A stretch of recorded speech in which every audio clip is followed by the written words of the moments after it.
Words, not weapons. That's the fundamental idea at the heart of the UN. Humanity can only survive. Humanity can only thrive through cooperation, not conflict. And that's why the UN exists. The General Assembly is like the Super Bowl of global diplomacy. It is the only time that almost every world leader gathers in the same place. But there is so much that goes on behind the scenes. They convert the halls of the building. They put up temporary meeting spaces. It's like global diplomacy speed dating. World leaders come in, they talk to each other for a few minutes, they do brush pasts in the corridor, they get to know each other, they exchange ideas, they talk through their differences. And that's where deals can be done and negotiations can be happened and progress can be agreed.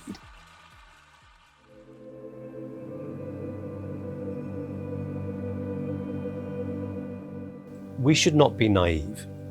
We live in difficult times. Have we solved every problem in the world through the UN? Goodness, no. When we see so much destruction all over the world, it can be hard, almost counterintuitive, to think that, oh, there are peace agreements being negotiated. But peace is being negotiated in conflicts all over the world. Ceasefires are being negotiated. Grain shipments leaving Ukraine. That was something that countries came together through the UN and its processes to be able to negotiate, to make happen. That was essential.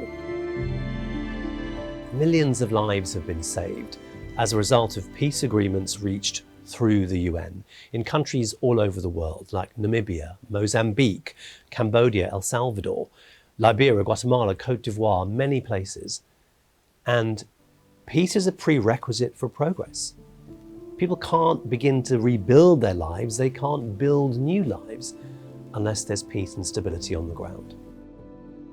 If we look through history as well, yes, it may seem that we live in violent times, and in many places, yes, we do, but there are fewer global conflicts than there ever were. It can be hard to accept that sometimes, but we used to live in much worse times.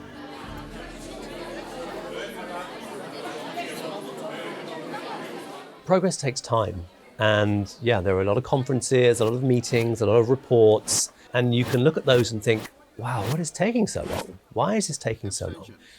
But that's how you reach agreement. You have to hear all viewpoints.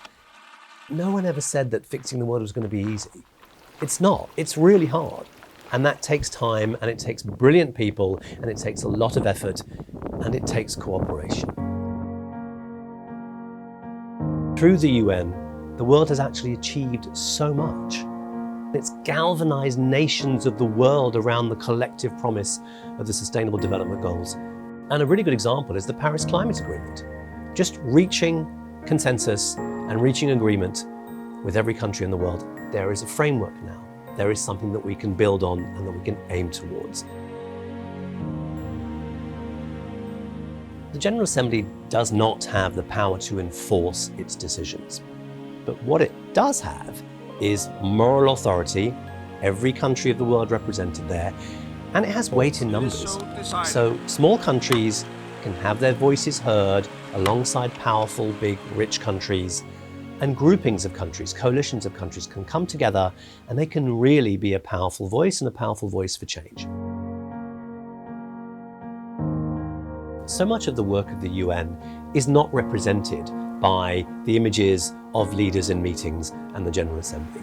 Every day, the UN all around the world is hard at work, delivering help and hope to millions and millions of people, whether it's food delivery for millions of people through the World Food Programme, whether it's helping children, bolstering and providing education through organizations like UNICEF, whether it's helping refugees through the UN's Refugee Agency, UNHCR.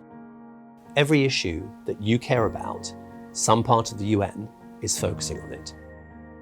And the UN General Assembly is a way of reminding us all that this work is going on 365 days a year, not just that week when we see world leaders meeting in New York.